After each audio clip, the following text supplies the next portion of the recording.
بسم الله الرحمن الرحیم. السلام علیکم و رحمت الله و برکاته. شنوندگان عزیز برنامه ترازوی عمل، امروز با هم درباره رانندگی زنها صحبت میکنیم. آیا زن هم علل خصوص زن مسلمان می تواند رانندگی کند، می تواند ماشین براند و یا اینکه از مرکبات دیگر را، و آیا شریعت در این مسئله برای زن اجازه می دهد و یا نه؟ این موضوع صحبت ما با شما عزیزان می باشد.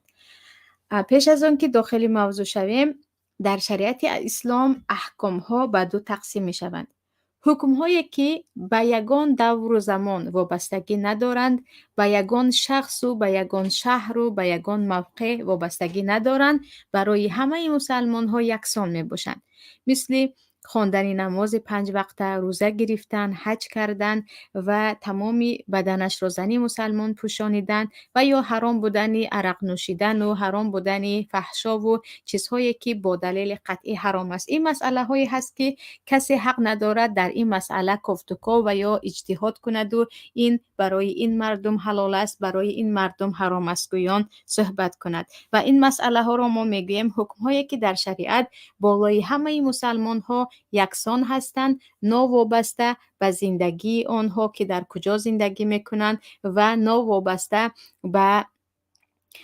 تاریخی که آنها یا احوالهایی که آنها هستند. مثلا حکمهایی که 100 سال پیش یا 1000 سال پیش بود هنوز هم باقی مانده است. اما مسئله دیگری هم هست که احکام‌هایی هستند که به مردم و به سبب‌ها و به اشخاص معین نگاه کرده تغییر می‌یابند و اساساً این گونه حکم‌ها درباره‌شان دو سه نمود حدیث هست و از این علما جمع می‌کنند که اینش هم ممکن است، اینش هم ممکن است و بعضیش رو برای بعضی از کشورها تطبیق کنیم، بعضیش رو برای کشورهای دیگر. و خودی اختلاف ها بین مذاهب اهل سنت و جماعت هم، چه مذهب امام مالک و ابو حنیفه و امام شافعی و احمد رضی الله عنهم اجمعین، وقتی میبینید از اختلاف آنها دیده گفته می شود که وقتی هر دو طرف و یا با هم این مذهب ها اختلاف دارند و دلیل دارند، پس می شود است که این احکام ها را اختلافی گوییم. از مسئله هایی که عیناً همین گونه در زمان معاصر هم اختلافی شد، این مسئله رانندگی زنها است. رانندگی زنها را برخی از کشورهای مسلمان نشین و بعضی از علما کاملا من کردند که حتی برای زن مسلمان حرام است که ماشین را خودش رانندگی کند. اما بعضی از مثلا کشورهای مسلمان گفتند وقتی زن احتیاج به ماشین دارد و زن دیگر نمیتواند که خودش از پی کارهایش به تنهایی براید، وقتی شوهری مریض دارد و یا کودکان او را حتما باید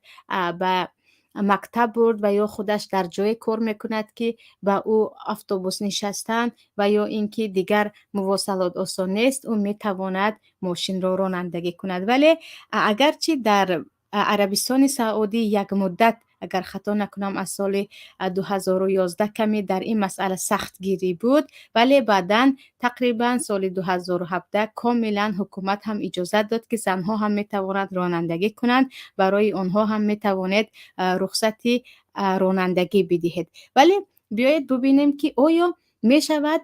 برای همین رانندگی کردن زنها ما دلیل بیاریم و میدونیم که در زمان پیامبر صلی الله علیه و سلم نه ماشین بود و نه از این طیاره و هواپیما و این چیزها بود. اساساً چیزی که برای کوتاه کردن مسافه راه استفاده میکردند این حیوانات بود، از اسب و از شتر و از خر و از بیغال. با این حیوانات ها از مسافه های دور به مسافه های دور سفر میکردند. و اگر به زیره پیامبر صلی الله علیه و سلم نگاه کنیم، در تمام غزوه هایی که پیامبر می رفتن حتما همراهشان یکی از همسرانشان می رفتن و این چونین بعضی از زنهای مسلمان دیگر همچون طبیبه و یا گفتیم کمک کننده به نفران مریض و معلول می رفتن. و حضرت فاطمه هم رضی الله عنها، حضرت عایشه هم و نصیبه هم دیگر صحابگان پیامبر در بعضی از غزوه ها و یا گفتیم جنگ ها اشتراک می کردن تا اینکه بیماران را وقتی که مجروح میشوند کمک رسانده باشند به آنها آب و طعام آماده کنند و هرگز به چشم نمی رسد که یک زن مسلمان از این راه به آن راه پای و پیاده رود و زنها به شتر نشستنشان و یا اینکه همسران پیامبر هم چگونه که در قصه تهمت شدن حضرت عایشه آمده است که صفوان ابن معطل به شترش را پایان میکند و حضرت عایشه بالای آن سوار میشوند و این چنین به حجی که پیامبر صلی الله علیه و سلم همراه همسرانشان رفته بودند بالای شتر سوار شده رفته بودند و حتی در ما حدیث پیامبر است که پیامبر صلی الله علیه و سلم میگویند نساء قریش خیر نساء رکبن الابل احناه على طفل و ارعاه على زوج فی ذات یده. زنهای قریش بهترین زنها هستند. صفتشان این است که یعنی این زنها شتر سواری میکنند و مهربانند به فرزندان خود و نگاه دارنده شوهر و امانت شوهر خود هستند که اگر شوهرشان در خانه نباشند به مال و به ناموس شوهر هرگز خیانت نمی کنند. از همین حدیث میبینیم که پیامبر صلی الله علیه و سلم شتر سواری زنها را هرگز مذمت نکردند و یگان دلیل پیدا نمی کنیم که در فقه اسلامی زنها شتر سواری کردنشان و یا اسب سواری برای زنها حرام باشد.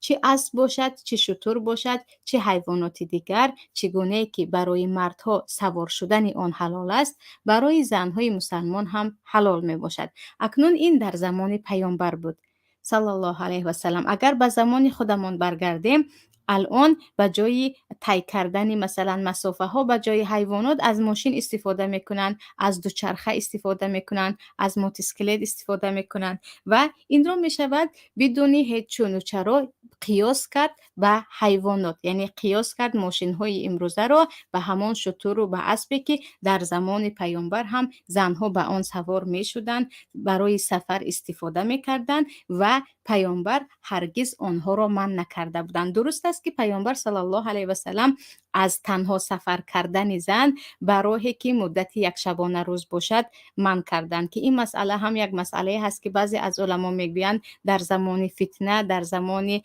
که در راه ها خطر هست برای زن حرام است، اما وقتی راه ها خطر ندارد و زن میداند که از اینجا به آنجا سفر کند هیچ خطری در راه نیست، باکی ندارد که در این مسئله هم با هم در زمان معاصر آیا زن مسلمان به تنهایی سفر کرده میتواند یا نه بار دیگر با تفصیل صحبت میکنیم. پس بعد از اینکه خودی عربستان سعودی هم قرار برآورد که با زنها دیگر میتوانند رخصه قیادت یا گفتیم شهادت نامه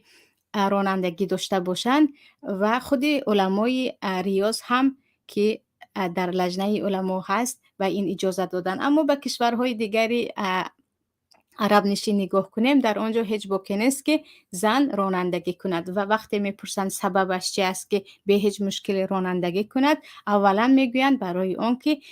سوار شدن به مرکب یا سوار شدن برای کوتاه کردن مسافت در زمان پیامبر هم بود و این را میتوانیم به زمان خودمان قیاس کنیم. دوم این است که در حقیقت گاهی میشود که زنهایی هستند که یا زنی تنها هستند، یعنی شوهر ندارند یا فرزند بزرگ ندارند که آنها را به اینجا به آنجا ببرد و یا اینکه شوهری معلول بیمار دارند که کمک کرده به زن نمیتواند و یا در یک مجتمع یا گفتیم جامعه زندگی میکنند که اگر خودشان رانندگی نکنند یک چند مراتبه برای آنها ضرر زیادتر است و ضرر از آن است که مثلا علل خصوص در کشورهای اروپا با حجاب وقتی سوار مترو میشوند، سوار اتوبوس میشوند و یا اینکه با دو سه کودک از این اتوبوس به اتوبوس دیگر میبرایند یا اینکه مسافه بین دانشگاهشان و خودشان یا جای کار یا بازار و خرید که اینها رو دیگر همش رو زن به عهده گرفته است خیلی دور است و علاج نیست که آنها بگویند که من رانندگی نمی کنم. و اینجا مقصد اگر از من کردن زن از رانندگی این حمایت زن باشد که زن در رانندگی کردن به یک چند مشکلی روبرو می شود برای آنکه مثلا ابن باز گفتیم و یا ابن عثیمین از علمای عربستان سعودی وقتی میگویند در فتوایشان که زنک عموما نباید ماشین هی کند یا ببخشید رانندگی کند، سببش رو هم میگویند که این خیلی برای زنها خطرناک است، برای آنکه زن در تنهایی وقتی رانندگی میکند شاید در نیمه راه بماند و به او یگان کس هجوم کند و یا اینکه برای خود زن و عفت زن هم راست نمی آید که رانندگی کند و این سبب می شود که بعضی زنهای دور از اخلاق، من دیگر رانندگی کرده می توانم گویان، شب و روز در کوچه ها وقتشان را سپری کنند، در حالی که الله وقرن فی بیوتکن نمیگوید در خانه اتان بنشینید ولا تبرجن تبرج الجاهلیت الاولا، و چگونه که در زمان جاهلیت زنها سرلوچ و زنها دیگر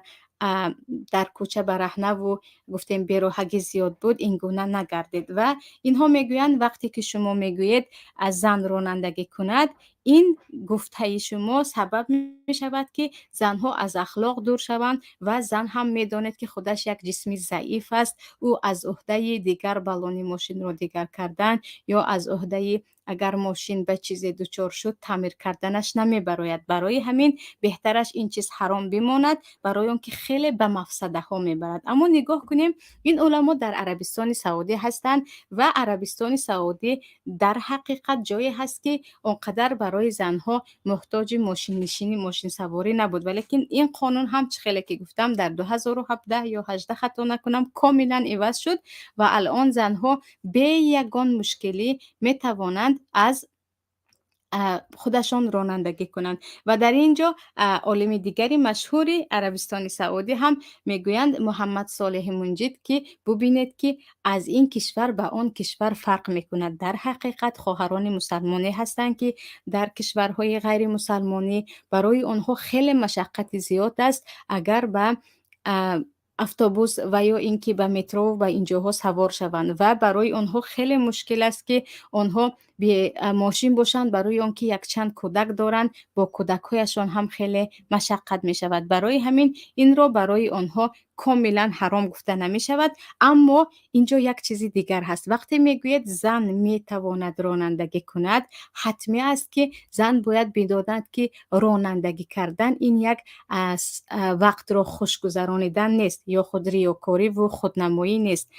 چگونه که برای زنی مسلمان در غیر ضرورت عموما مکانش خانه است، تربیه فرزندانش است، از پی خانه و از پی همسرش هست، اگر کاری میکند برای پیشروی مثلا فرزندانش و یا برای پیشروی امت و برای جامعه، آن هم در حدش هست. معنای حلال بودن رانندگی کرده این نیست که دیگر زن من رانندگی کرده میتوانم گویان سرسر یا قد قد کوچه ها باشد و یا اینکه حجاب ها رو هم تماما تغییر دهد، که برای آنکه بعضی از زنهایی هستند که در حقیقت بعد از اینکه رانندگی میکنند یک و یک باره سر و لباس خود رو هم عوض میکنند و حتی اخلاق خود رو هم عوض میکنند و برای آنها همچون یک چیزی لازمی برای زندگی نو همچون یک وسیله خودنمایی میشود. یعنی مقصد از این گفتن این که شریعت چگونه که در زمان پیامبر برای زنها اجازت بود که شتر سواری کنند و یا اسب سواری کنند و یا حتی به خر سوار شوند، گفتیم چون همین چیزها همین حیوانات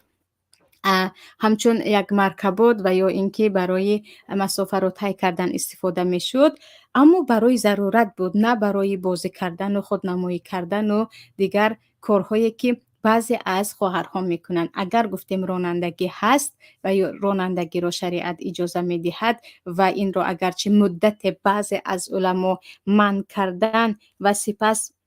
به این اجازه دادن، این رو هم بدانیم که این برای همیشگی کی خواسته نبود. در حالتهایی که در حقیقت نیاز به ماشین دارد، در حالتهایی که در حقیقت برای او سوار شدن با اتوبوس و یا سوار شدن به مترو برای او مشقت می شود. وقتی مشقت شد، آن هم برای حفظ آبروی یک زن مسلمان که اینقدر از اینجا به آنجا خودش مشقت نکشد جایز است. اما البته که اینجا اجازه شوهرش هست. اگر دخترک کودک شوهر نکرده باشد اجازه محرم هست. برای آنکه محرم و شوهر اینها بهتر میدانند که آیا زن ضرورت دارد که رانندگی کند یا نه. مثلا بعضی از خواهرها در روسیه میگویند که شوهرهای ما مدتی می شود که 1 ماه یا 2 هفته دور از خانه کار میکنند و ما یک چند کودک داریم و در این برف و در این سرما وقتی که باید کودک رو به مکتبش ببریم و یا برای خرید رویم، اگر ماشین نباشد خیلی باید از ساعتها در ایستگاه ها انتظار شویم و نصف روز ما رو راهها میگیرد. برای همین که خود شوهر هم اجازه میدهد که در نبودن من اونقدر سرسان نشو، خودت از پای کودک ها شو، خودت از پای خرید شو و این یک کمک برای تو هست. اینجا هیچ مشکل ندارد. لیکن کسایی که میگویند 100% این چیز حرام است و فتنه است و ممکن نیست، لیکن در حقیقت باید دو طرف را نگاه کنیم. بعضی از زنهای هستند که آنها برایشان رانندگی کردن اصلا ضرورت نه و یک وسیله خودنمایی هست و این رو باید هم پدر هم خود شوهر، اگر زن تا این اندازه به این چیز فکرش نرود، باید فکر کرده بیاید. یعنی بدانیم که اینجا اگر مرد میداند که همسر او تا اندازه گفتیم یک اخلاق پست دارد که اگر رانندگی کند از خودش می رود، زیاد به کوچه می براید یا عموما از چنان اخلاق دارد که از پای این کارها نمی براید، در اینجا حتمی نیست که بگویی نه تو هم برو رانندگی کن. یعنی باید شخصیت زن رو هم دانسته شود، برای آنکه در حقیقت زنهایی هستند که حتی یک نواری رو از خود پایتخت دوشنبه روان کرده بودند که دوست دخترک خیلی جوان نصفه شب، آن هم ساعت 1 و 2 شب، من دیگر رانندگی کرده میتوانم گویان از اینجا به آنجا ماشین پرانی میکردن، در حالی که انا این رو شما اگر جایز است گفتید، البته که این جایز نیست و نه اخلاق انسان نه ایمان انسان به این اجازه میدهد. رانندگی که گفته ایستادیم این به حد و حدودی که در حالتهای ضروری باشد. و مسئله دیگری که گفتم، در بعضی از کشورها خیلی که گفتیم برای بعضی از زنها دیگر هیچ علاج نمانده است و جز یاد گرفتن رانندگی. اگر رانندگی نکردن همه کارهایشان قفا می افتد. مثل بعضی از مادرهای بیچاره که آنها در خانه شوهر بیمار دارند و یا فرزند بیمار دارند و یا خودشان هم در حالتی هستند که دیگر هیچ علاج به این چیز نمی شود. و اگر به زمان پیامبر نگاه کنیم هم خیلی که گفتم، پیامبر صلی الله علیه و سلم نه همسران خود را و نه صحابه زنها را من نکرده بودند که شما سوار شتر نشوید و یا اینکه شما انتظار بمانید شوهرتون بیاید سپس به شتر و یا اسب سوار شوید و یا اینکه در مثلا غزوه هایی که می رفتن همراه زنها نمی گفتن که هر یک زن همراه محرم خود و شتر سوار شود. البته که این مسئله معروف بود که زنهای عرب هم بدون هیچ مشکلی شتر سواری میکردند و اسب سواری میکردند. ولی مسئله دیگری که اساساً علمایی که رانندگی زن را منع میکنند در عربستان سعودی چگونه که گفتیم، چون بعضی ها میگن چرا نام عالم رو نمیگویی، اونقدر علما میگویی، مثلا که اکثریت برادر و خواهران تاجیک هم الان میگوین به ما زیادتر سخنی مثلا ابن عثیمین رو بیارید که خیلی که از عالم های زبردست مشهور همین زمان ما بودند که الله رحمتشان کند وفات کردن، میگویند سببش این است که مسافه های دور و درازی هست که زن اگر با تنهاگی وقتی به آنجا می رود در اینجا به فتنه ها گرفتار می شود. برای همین اگر شما اجازه دادید که زن به تنهاگی ماشین سواری کند، این رو هم بدانید که این سبب می شود که زن به تنهاگی به راه‌های دور هم برود، در حالی که شریعت این را منع میکند و حدیث صحیح هست که پیامبر صلی الله علیه و سلم میگویند برای زنی که مسلمان هست یا به الله روز قیامت باور دارد حلال نیست که از مسافه یک شبانه روزی که پیاده میروید از آن زیادتر به تنهاگی سفر کند. یعنی مدت راه میرفتگی او به قدم معین زیاد نباشد. ولی اینجا رو نگاه کنیم، حدیث دیگر هم هست که پیامبر میگویند زمانی می آید که از خود شام تا مکه یک زن به تنهاگی سفر میکند و هیچ خطر او را انتظار نیست. یعنی اونقدر این جزیره عرب امن و امانی می شود که، یا گفتیم اونقدر این سرزمین مسلمان ها به فضیلت اسلام و به فضیلت احکام شریعت الله اونقدر امن و امانی می شود که یک زن می تواند از همون راه دور شام تا خود مکه پیاده بیاید و مسافهش رو هم میدانیم که در اون وقت خیلی مسافه یک شبانه روزی نه به کرات زیادتر بود. برای همین بعضی از علما میگویند وقتی پیامبر میگویند زنک به تنهایی سفر نکند، این سبب با سبب هست. اگر دانیم که این سفر به تنهایی سفر کردن زن برای زن خطر ایجاد می کند و در راه برای او مشکلی ها ایجاد می شود، برای زن برای حفظ او هرگز جایز نیست. اما اگر می دانیم که راه آنقدر راه امن و امانی هست و یا اینکه آنقدر شهرها در امان هستند که مثل بسیاری از کشورهای جزیره عرب که برای زنها راهها تقریبا خطر ندارد، خیلی امن و امان است، در اینجا اگر مسافه از یک شبانه روز زیاد شود هم هیچ باکی ندارد. و درباره دوچرخرانی هم که بسیاری از اساسا این رو من در لجنه فتوای اروپا خوندم که بسیاری از خواهرای مسلمان چه در آلمان باشد چه در فرانسه سوال می‌دهند که آیا ما می‌توانیم با حجاب شرعی خود به دانشگاه با طریقه دوچرخه رویم، یعنی دوچرخه سواری کردن برای زن مسلمان آیا ممکن است یا ممکن نیست؟ و اگر ببینیم دوچرخه در زمان پیامبر صلی الله علیه و سلم نبود، برای همین از پیش خود به این چیز دلیل گفته نمی شود. ولی به مثل دوچرخه گفتیم در زمان پیامبر اسب بود که زنها سوار می شدن، یا گفتیم شتر بود سوار می شدن. برای همین هم علمای معاصر در این مسئله چه فتوای خودی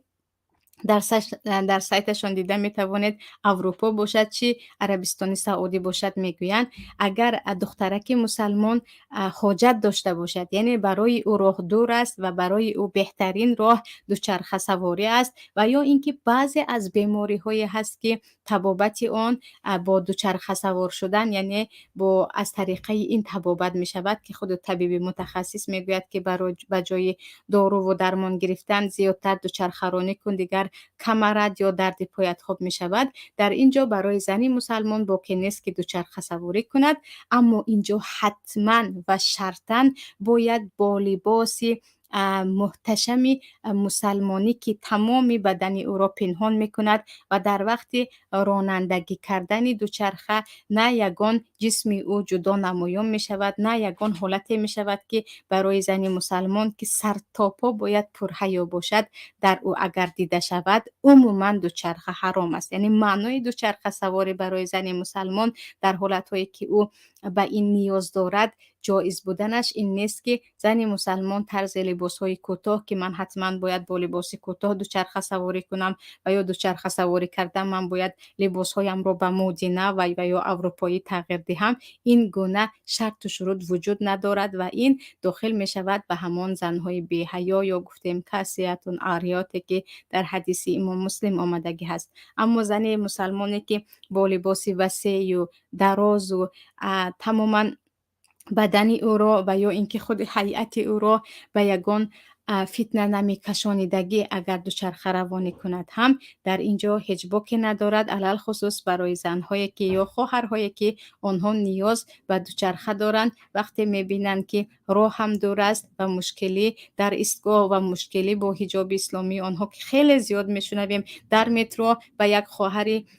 محجبه یا به یک خواهر مسلمان حمله کردن، در اتوبوس به یک خواهر مسلمان حمله کردن. در اینجا وقتی میگوید برای من به جای مترو و اتوبوس 1000 بار امن‌تر است که با دوچرخه رفتم، هیچ باکی ندارد که در این باره این فتوا، چون بعضی‌ها فکر میکنند که خود مسلمه احمدی از خود اینها را گفته ایستاده است، میتوانیم از لجنه فتوای علما این را پیدا کنیم که علمای زمانی معاصر هم با هم یک تا شده این مسئله را دیده برآمدند. حالا به برخی از سوال ها نگاه میکنم و اگر از سوال ها که تمام شد شاید بعضی از چیزهایی که فراموش شد با هم گفته میگذاریم. سوال یکم، روزها یک مقال دارند با ضروریام سیگده پرابلم اپا من تاکسی کار میکنم روزی در روز زن‌هایی در سر رول ماشین نشستگی عذابم می‌دهند. و این چی میگوید؟ پیش از همه باید بدانیم که این چیزهایی که من درباره رانندگی گفته ایستادم و از سخنهای علمای معاصر گفته ایستادم، درباره زنهای مسلمان که عقلشان سر جا هست و چگونه که گفتم ماشین راندن ماشین برای آنها وقت را خوشگذرانیدن و خودنمایی نیست، بلکه برای آن که به یک جای نیاز دارند، به چیز نیاز دارند و برای کار خود می روند. انا این درباره همین زنها است. اما زنهایی که عموما خیلی که گفتم اخلاق پست دارند و آنها وقتی به چنبرک ماشین می نشینند عموما خود را گم میکنند که بودنشان را فراموش میکنند و در سری چنبرک هزار و یک صورتگیری و سلفی کردن و به دیگران خودنمایی کردن نشان دادن و اطرافیان را دشنام میکنند. برای آنها چگونه که عموما این کارشان اصلا جایز نیست، رانندگی هم جایز نیست. یعنی زنهایی که برای همین وقتی که شوهر و یا اینکه برادر یا پدر یعنی ولی زن اجازه میدهد که زن چون اسمتش و یا گفتیم ارزش و ناموسش خیلی بالا است، همیشه تکیه میکند به اجازه شوهر، به اجازه پدر یا ولی خود. در اینجا هر شوهری که اجازه میدهد همسر خود را و یا هر پدری که اجازه میدهد همسر خود را دختر خود را بشناسد که آیا او از عهده این میبراید، آیا از آن نفرانی هست که در این مسئله جدی هست و به یک بازی و خودنمایی رانندگی را تبدیل نمیدهد. وقتی رانندگی به یک بازی تبدیل شد، به یک چیزی تبدیل شد که به جز سرخوش کردن خود را وقت را به خوبی گذرانیدن است، پس در اینجا البته که میگوییم بهترش این زن را نه تنها ولیش بلکه خود حکومت هم این گونه زنها را از رخصتی یا گفتیم از شهادت نامه رانندگی محروم کند. سوال دیگر، یک زن خودش تنها تا چند کیلومتر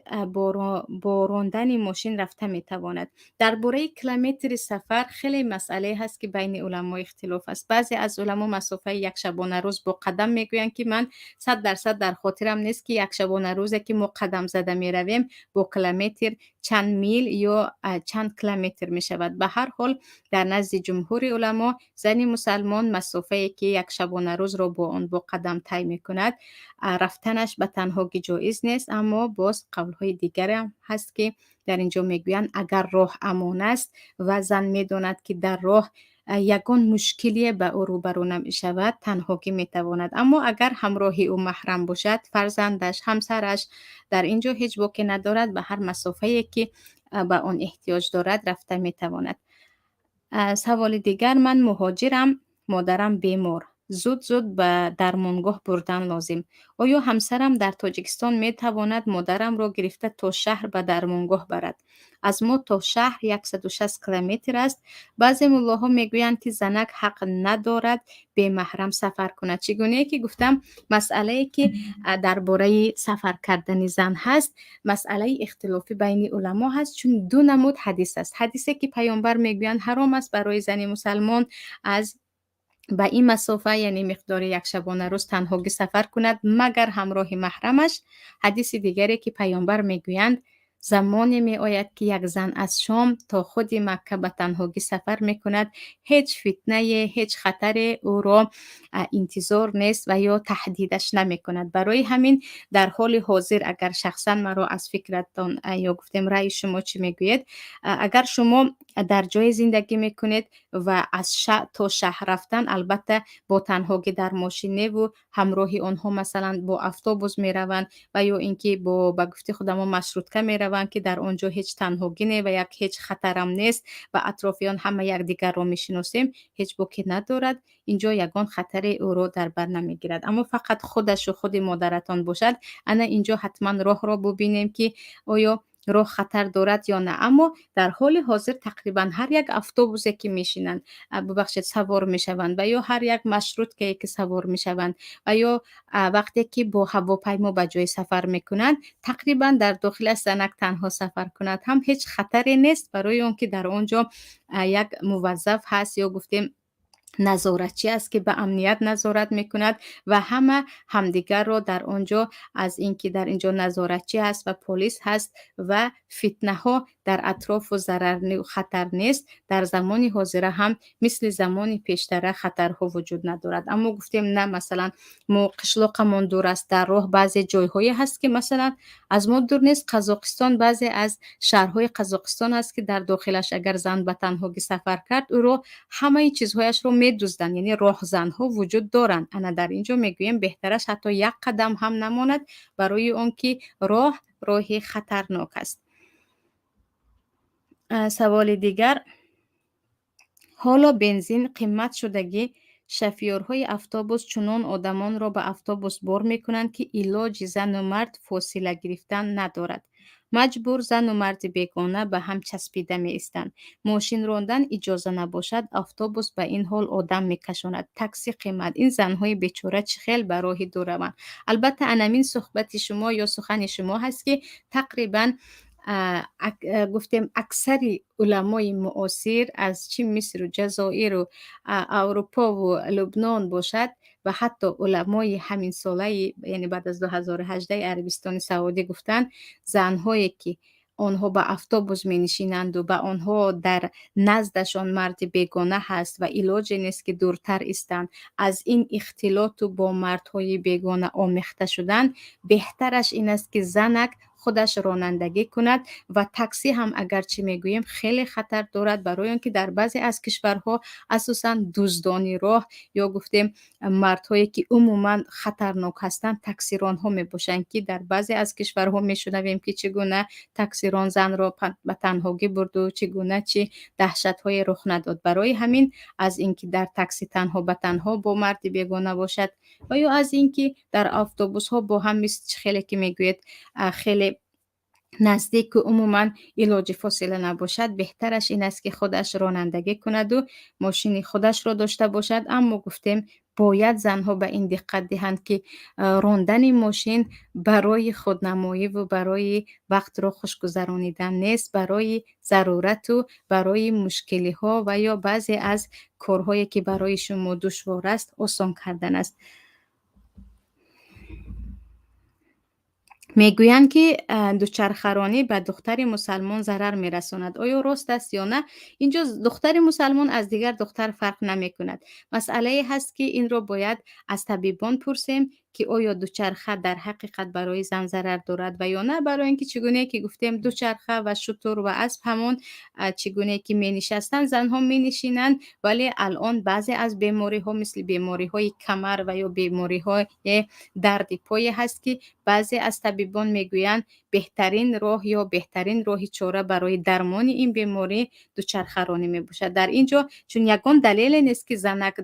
مثلا اسب سواری نکند و یا اینکه به شتر ننشیند که به او ضرر دارد، اینجا میگیم این مسئله هست که از یک زن به زن دیگر فرق میکند. در حقیقت زنهایی که بیماری داشته باشند اولا با تشخیص طبیب و یا گفتیم با مشورت طبیب باید از پی این شوند، اما همچون دلیل که اسلام این را منع میکند دلیل وجود ندارد. سوال دیگر: زنک چی و ماشین هایکونی چی بالانی ماشین کفت در کدام دشتی بی آب مونده می رود، کلیوچی کلیاسه ماشین توب دادن نتاند چی کار میکند و این یگان مردک بیگانه التماس میکند. البته سخنی که شما گفتید سخن قوی هست و برای همین هم بعضی از علمای معاصر چه خیلی که گفتم میگویند زنک با آن جسم ضعیفی که الله او را آفریده است نه از عهده الش کردن گفتیم و یا اینکه دیگر کردن بالون‌های ماشین میبراید و این چونین اگر به تعمیر محتاج شد از پیش شدن نمیتواند. برای همین بهترش این است که زنک ماشین سواری نکند، ولی این کار در دشت و بیابان می شود و ما گفتیم مسئله اجازه دادن رانندگی برای زن ها معنیش این است که زن به مسافه های دوری دور تنهایی سفر کند. البته که من شخصا خودم هم میگویم وقتی زن به تنهایی از این شهر به شهر دور مسافه زیاد گفتیم با 200 کیلومتر و 300 کیلومتر به تنهایی می رود، البته خطر در راه است و عیناً چگونه که شما میگوید چیکار میکند اگر در نصفه راه ماشینش ویران شود، او که از تعمیر نمیبراید و برای همین حدود رانندگی کردن زنها رو هر عالم معاصره که اجازه میدهد میگوید حدودش این نیست که شما به مسافه دور روید، حدودش در همان شهر خودتان و در جایهایی که برای زن مسلمان به تنهایی سفر کردن جایز. اما اگر شما دور از شهر یا به مسافه می روید که الله که نامش سفر هست بدون محرم حرام است حتی با ماشین شخصی باشد، برای آن که عیناً همین خطرهایی که شما گفتید خطر زن را تهدید میکند و برای او بهترش این است که به جای این با هواپیما و یا اینکه با قطاره و یا اتوبوسی که همه می نشینند روند که در آنجا نظر به اینکه تنها در بیابان با ماشین بمانی خطرش کمتر می باشد. معلمه جان، در درون ماشین نام الله آویزان کنیم اجازت هست؟ درباره آویزان کردن سوره ها و یا نام الله و یا اینکه نام پیامبر صلی الله علیه و سلم رو بعضی نفران الله محمد نوشتگی آویزان میکنند. پیش از همه در زمان پیامبر هم چگونه که گفتیم ماشین نباشد هم به ماشین مانند حیوانات بود. در یگان جا نمیبینید که به مثلا قصوا شتر پیامبر به گردنش الله نوشتگی بود نامی و یا اینکه فلانی صحابه به مثلا شتر یا اسبشون که مشهور بود نام الله نوشته بودن. برای همین اینکه مثلا شما احترام میکنید، اینجا نمیگویم که به احترام میکنیم آویزان کرده میمونیم، لیکن به هر حال بهتر است که این را نکنیم برای اون که همین چیز در زمان پیامبر معروف نبود و حتی تو مبارک هایی که در جایهای ما میکنن، یعنی سوره ها رو مینویسند، آیت ها رو مینویسند و به گردنی یگان خوش رو کرده 3 کنجه کرده یا 4 کنجه کرده به کودک دخته میمونند، در حالی که در داخلش فقط دعا هست و یا قرآن است. همین چیز هم در زمان پیامبر نبود و به جای این وقتی انسان میخواهد که او را الله از همه بلاها نگه دارد پیش از همه دعای سفر را خوانده براید و یا دعای رکوب ناقه میگویند. وقتی که به یگان ماشینی و یا به یگان شتری می نشینید به اون دعا رو خواند و دعای ذکر صبح و شام رو خواند، انا این او را نگه می دارد. ولیکن به هر حال اگرچه احترام است نام الله، ولیکن بهتر است که همین چیزی که در ما نبود نکنیم و به جای اینکه با این چیز می توانیم خودمان رو حمایت کنیم، اون چیزی که پیامبر به ما یاد داده بودن با آن خود را حمایت کنیم. سوال دیگر، ملا بچه های خارج خواندگی فتوای ملاهای عرب را دلیل آورده رانندگی زن را منع می کنند، همین فتوا به تاجیکستان آیا راست می آید یا نه؟ پیش از همه خیلی که گفتم نه همه علما، وقتی ملا می گوییم علما رو در نظر دارید که در عرف تاجیکی ملا می گویند، نه همه علمای عرب حرام می دانند رانندگی زن را. رانندگی زن را 1 2 3 گفتیم علمای عربستان سعودی از جمله ابن عثیمین، ابن باز رحمه الله، اینها میگویند جایز نه و بعضی از اساتذه دانشگاه مدینه. لیکن علمای دیگر به اگر نگاه کنیم از جمله خیلی که گفتم علمای حاضره فتوای ریاض که تقریبا در آنجا اکثریت علمای زمانی حاضره هستند، میبینید که میگویند نه، زنک در حدودی که مسافه دور نباشد و حجاب شرعیش در بدنش باشد باکی ندارد که او ماشین سواری کند. برای همین فقط 1 2 عالم رو گرفته این چیز حرام گفتن، عموما این چی گویم دور از عدل و انصاف است. برای همین هم میگویم که وقتی که یک مسلمان از دیگر علما هم با خبر می شود برابری از مذهب امام ابو حنیفه رحمت الله علیه که اساساً تاجیکستان پیروی مذهب امام ابو حنیفه هستند، از مذاهب دیگر هم آگاه می شود، اونقدر مشکلی و ستیزه و بدبینی و اختلاف دچار نمی شود. یعنی این کار تو گناه این کارش نبود، برای این کار هم حدیث است، برای آن هم، پس هر دویش هم جایز است. میگوید هر کسی که فقط 2 3 نفر رو گرفت و گپی آنها گپ گفت، میبینید که هم برای خودشان مشکلی ایجاد میکنن و هم برای مردم برای دین رو چگونه که هست نشان دادن وزمینتر و سختتر نشان میدهند و هرگز هم راست نمی آید درباره از سوار شدن ماشین در عربستان سعودی به تاجیکستان. اول اینکه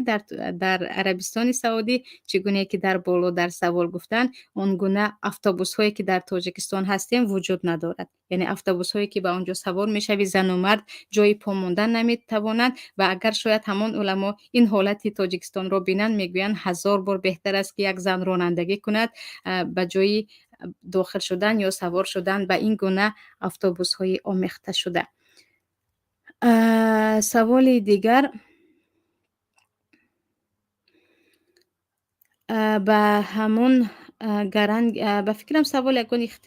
در بالا به یگان چیز ضدیت گفتنی هستند. یکی پایان رو میبینیم.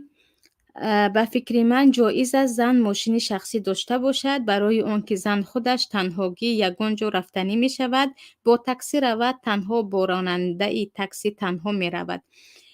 این از نظر اسلام حرام است. البته که چه خیلی که گفتم از اینکه به تاکسی تنها به تنها با یک مرد بیگانه و اون هم مثلا در امارات عرب گفتیم اگرچه خیلی جای آرام است اما تمام تاکسیست ها از هر یک کشور هستند که نه آنها رو درست زبانش رو میدونید و شکلشون هم برای ما تاجیک‌ها خیلی غریب هستند. هزار بار بهتر است که از اینکه تنها به تنها با یک مرد بیگانه در تاکسی باشد، زن به مسافه هایی که حدودش برای او خطر ندارد با ماشین خودش باشد. سخنی شما 100% با سخنتان موافق هستم. اگر زن تنها به تاکسی شیند که راننده‌اش مرد است، آیا جایز است تاکسی از شرکت است؟ انا همین مشکلی هست که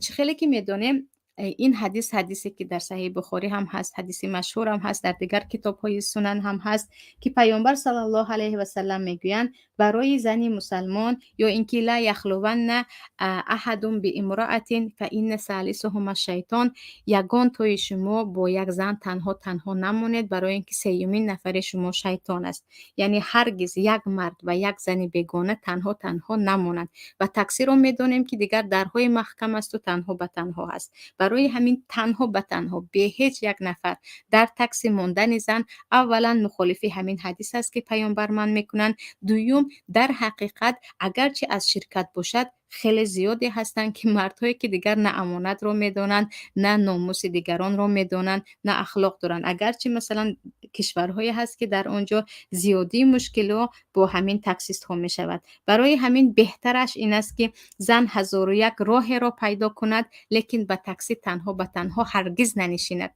مگر اینکه ضرورت آمد علاجی نیست حتما با شوهرش صحبت کند و حتما همسایه خیش فرزندش را همراه خودش گیرد. اما یک زن مسلمان به یگان نفر دیگر تنها به تنها نشستن را در کدام کشور نباشد هم مگر اینکه تاکسیست ها یا راننده تاکسی زن باشد که خوشبختانه این مسئله هم الان گشوده شده است که در اکثریت کشورها برای زنها هم اجازت هست که رانندگی کنند. و الان تلفن در دست داریم، در زیادی از تلفن ها پیدا کرده می توانید که در آنجا نوشته است من تاکسی نیستم اما برای رسانیدن زنها کمک میکنم که انا این بهتری میشود. لیکن به هر چی باشد همچون حدیث ثابت آمده است زینهار که زن با یک مرد بیگانه چی تاکسیست باشد، چی مدیرش باشد، چی همکارش باشد، کی هم که نباشد در یک حجره یا در یک مکان تنها به تنها نماند.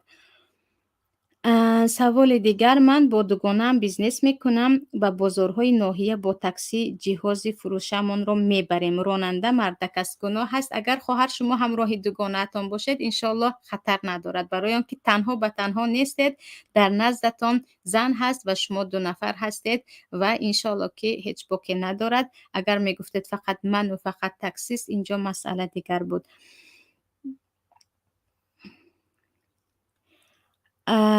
سوال دیگر چی میگویند؟ کنکریت دو جمله خلاصه گوید زنی راننده باشه خوب بوده است یا نه در اسلام. زنی راننده چگونه که گفتم اگر زنک رانندگی نکند به مشکلی ها دچار شود، مثل به اتوبوس های مثل اینکه در ما هست سوار شدن، مثل با تاکسی تنها به تنها ماندن، مثل از کارهایش ماندن که شوهرش نیست یا شوهرش معیوب است، البته که برای او راننده بودنش بهتر است. نه اگر شوهر دارد، پسر دارد، در جای زندگی میکند که اساسا اتوبوس های هم آسان است و برای او حتمی نیست ماشین داشته باشد، در اینجا حتمی نیست که رانندگی کند. اما به هر حال هر چه گویم هم دیگر حق است و سوار شدن یا رانندگی کردن برای زن مسلمان انشاءالله که حرام نیست، برای آنکه اکثریت دلیل ها و قیاس کردن این که زنها در زمان پیامبر هم شطور می نشستند که آن هم یک مرکب مثل ماشین بود، الان هم می توانند. سوال دیگر: چرا نگفتین زنهای کمبغل بی‌ماشین به شرایط چگونه به شهر بروند؟ با اتوبوس‌های پر مردانه اینها چی کار باید کنند؟ البته من نگفتم که اتوبوس پر مردانه برای شما کاملا حرام است. اینجا ضرورات است. در شریعت ما ضرورت داریم، حاجت داریم. فمن یضطر غیر باغ ولا عاد فلا اثم علیه. آیت مشهور قرآن کریم است که یک چند بار می آید که لا یکلف الله نفسا الا وسعها. وقتی که شما دیگر راهی ندارید، پول برای ماشین خریدن ندارید و یک مرد نداریم یا محرمی نداریم که ماشین دارد و برای به شهر رفتن احتیاج داریم، مثل اینکه خریدمون، بیمارستانمون، جای کارمون،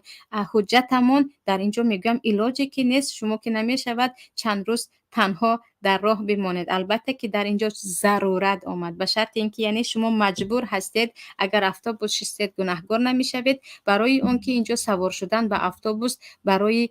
عادی دم گرفته آمدن یا یک دور زدن نبود، کار ضروریتون برآمد، برای همین رفته ایستادید. اگر زنی حلالید باشد و تنها برای شوهر خود و عائله‌اش راننده باشد آیا جایز است؟ حلالید نفهمیدم، راستی گپ همین سوال آخر رو نفهمیدم. سوالی که در بالا مونده بود به همین گرنگ سوال دادگی در باره ناعهده برای زن نگفتید که حاضر تلفن موبیلی هست، بالون ماشین کفت به یگان خیشش زنگ میزند، پدرش، اکش یا دادرش یا شوهرش را فریاد میکند. اینها سوال میتین، فکر نمیکنند که در عصر چند زندگی میکنند. البته این مسئله هم هست که شما تلفن دارید، با تلفن میشود، اما گاهی میشود که مسافه است. مثلا در بسیار کشورها بیابان است، شما در وسط بیابان هستید، تا خانه شما الکه شما مسافه دیگر 5-6 ساعته را طی کرده. در اینجا تا شوهر می آید و برادر می آید خیلی 5-6 ساعت می گذرد و مشکل است. ولیکن به هر حال الان با این تقدمی تکنولوژی و از این پیشرفت ها می بینیم که سر یک چند قدم برابر بنزین فروشی دیگر تعمیرگاه هم هست که اساساً به این مشکلی آنقدر زنها روبرو نشده ایستادن. و اینجا عزیزان برنامه رو خاتمه می بخشم. خوشحالم از آن و خیلی منت دارم از یکایک شما که الان با ما بودید و عزیزانی که بعداً صدای ما رو میشنوید. و اگر موضوعی هست که خیلی دربارش یک مثلا برنامه کامل رو انتظار هستید، می توانید در زیر یوتیوب بنویسید و یا به ما بفرستید و با همین خلاصه گیری میکنیم که رانندگی زنها در عصر حاضر برای زن مسلمان حلال است و این مسئله رو اگرچه یک مدت بعضی از علمای عربستان سعودی و بعضی شاید از علمای دیگر کشور حرام گفتند، لیکن سپس علمای دیگر گفتند که باکی ندارد و در این باره فتوای خود عربستان سعودی و کشورهای دیگر هم هست. برای اون که زمانی آمده است که برای زن از تاکسی نشستن و از اتوبوس نشستن 1000 بار خودش رانندگی کند بهتر. اما اگر شرایطش خوب است، پدر، فرزند یا خادم حتی دارد، شفیار گفتیم که او را از اینجا به آنجا میبرد، نیاز به رانندگی نیست. به هر حال چگونه که در زمان پیامبر صلی الله علیه و سلم از زن و مرد را از نشستن به شتر و نشستن به اسب من نمی‌کردند، در زمان حاضر هم بهترش من نکنیم. در پناه الله یکتا باشید، همیشه سربلند و خانه آباد و پروردگار همه خوبی های دنیا و آخرت را نصیبتان کند. سلام علیکم و رحمت الله و برکاته.